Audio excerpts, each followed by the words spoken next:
Chapter 16 Fulfillment of the Freedom Struggle. Although India became independent, the struggle for freedom was not yet over. There were many princely states in India. The princely states had the right to either merge with India or remain independent. Therefore, the Congress dream of an undivided India was still incomplete. The princely states being independent, India was going to be fragmented into many parts. The Portuguese and the French powers had not relinquished their hold over some territories in India.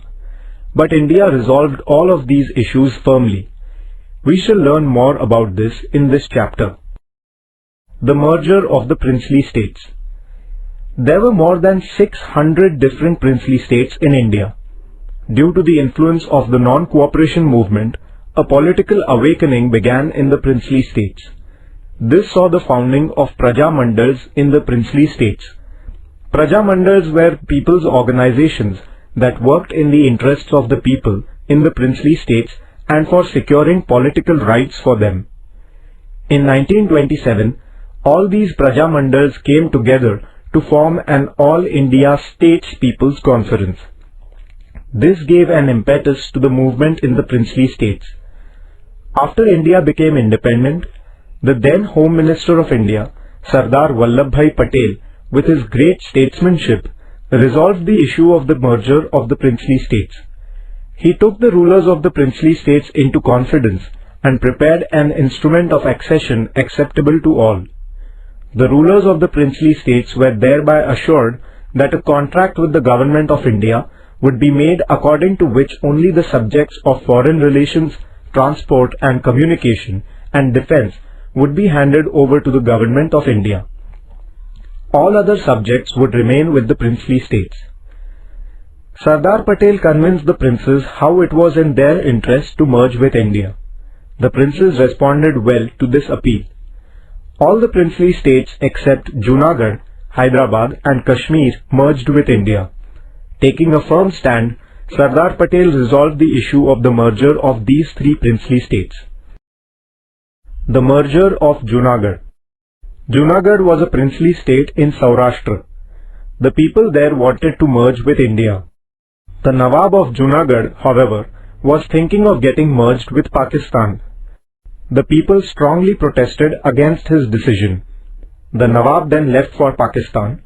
After that, Junagadh merged with India in February 1948. The struggle for the liberation of Hyderabad. Hyderabad was the largest princely state in India. It consisted of Telugu, Kannada and Marathi-speaking regions. This state was under the autocratic rule of the Nizam. The people there had no civil and political rights. In order to secure their rights, the people formed regional organizations such as the Andhra Parishad in the Telangana region, Maharashtra Parishad in the Marathwada region and the Kannada Parishad in the Karnataka region.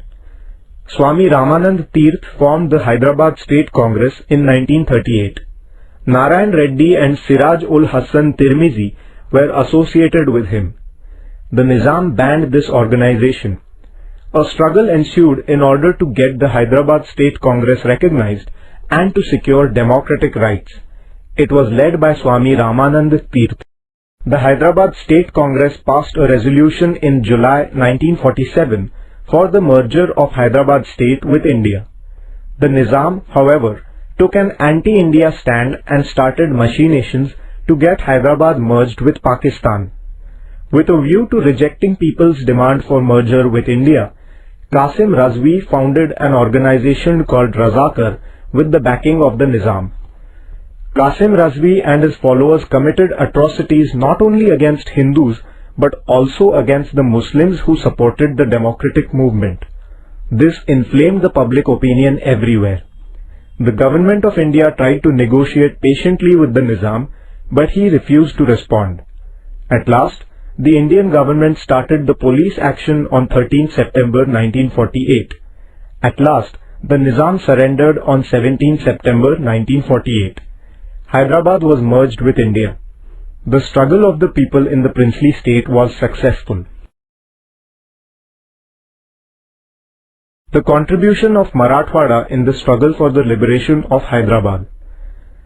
Swami Ramanand Tirth, Govind Bhai Shroff, Baba Saheb Paranjpe, Digambar Rao Bindu, A.K. Waghmare, Narayan Rao Chavan, Anant Bhalerao, S.K. Vaishampayan, Purushottam Chapalgaonkar, Ramling Swami, Devi Sinha Chauhan, Shamrao Bodhankar, Mukundrao Pedgaonkar, Srinivas Rao Borikar, Raghavendra Diwan, Fulchand Gandhi, Manikchand Pahade and others made a valuable contribution to this struggle. The women who took an active part in the struggle for the liberation of Hyderabad were Ashatai Waghmare, Dagdabai Sherke, Karunaben Chaudhary, Pankunwar Kotecha, Geetabai Charthankar, Sushilabai Diwan, Kaveribai Bodhankar and others. Students participated in the struggle through the Vande Mataram movement. In this historic struggle, Ved Prakash, Shyamlal, Govind Pansare, Bahirji Shinde, Sridhar Vartak, Janardhan Mama and others embraced martyrdom. Their sacrifice has been a source of inspiration to all Indians. Thus we see that the leaders and the people in Marathwada had a lion's share in the struggle for the liberation of Hyderabad. Marathwada Mukti Din is celebrated on 17 September in Marathwada to commemorate the struggle for the liberation of Hyderabad. The districts of Aurangabad, Beed, Osmanabad, Parbhani and Nanded in Marathwada were part of the princely state of Hyderabad. The new districts of Jalna, Latur and Hingoli were formed after 1982. Marathwada was not included in independent India on 15 August 1947.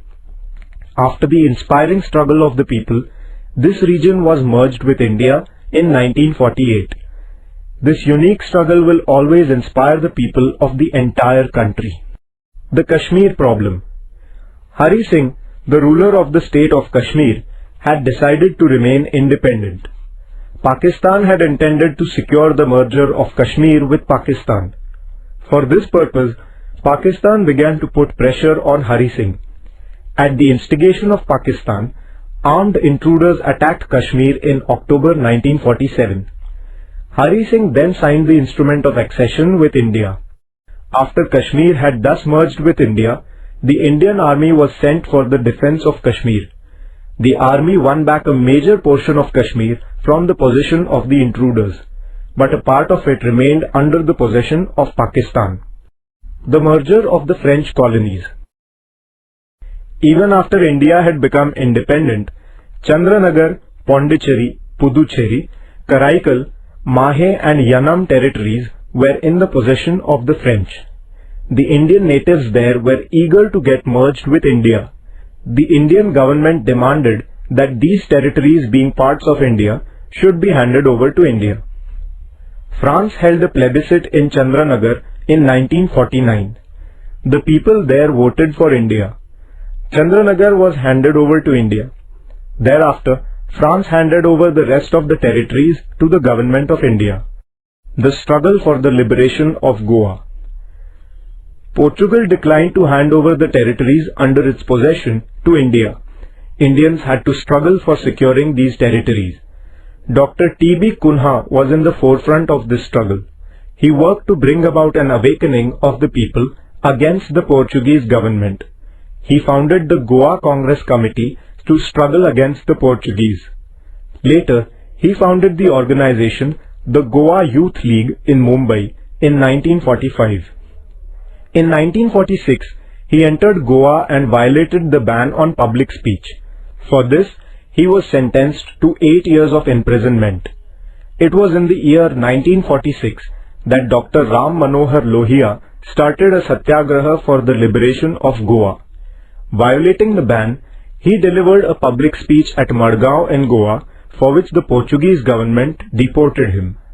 At about the same time, the Azad Gomantak Dal was raised to liberate the Portuguese colonies of Dadra and Nagar Haveli in Gujarat.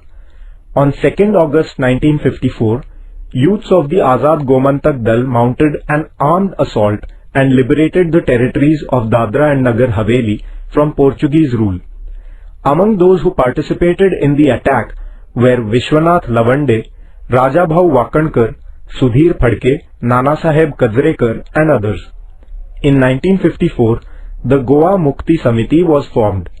The Samiti sent many batches of Satyagrahis from Maharashtra into Goa.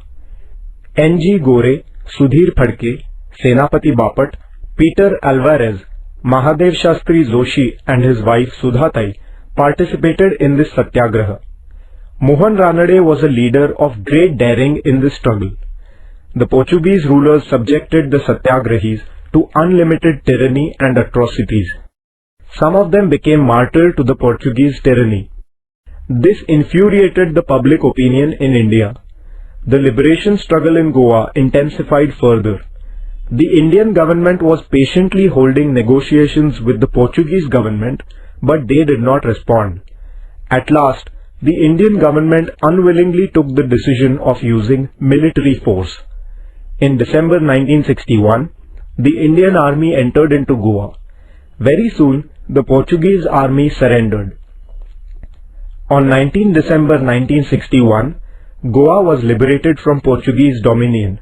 Imperialism was completely rooted out from Indian soil. India's freedom struggle was truly fulfilled. After independence, facing many difficult problems such as poverty, unemployment, illiteracy and inequality, India marched towards development. In all walks of life, progress received a momentum. India became a great democratic nation in the world. Today, in the 21st century, India is marching towards becoming one of the superpowers in the world.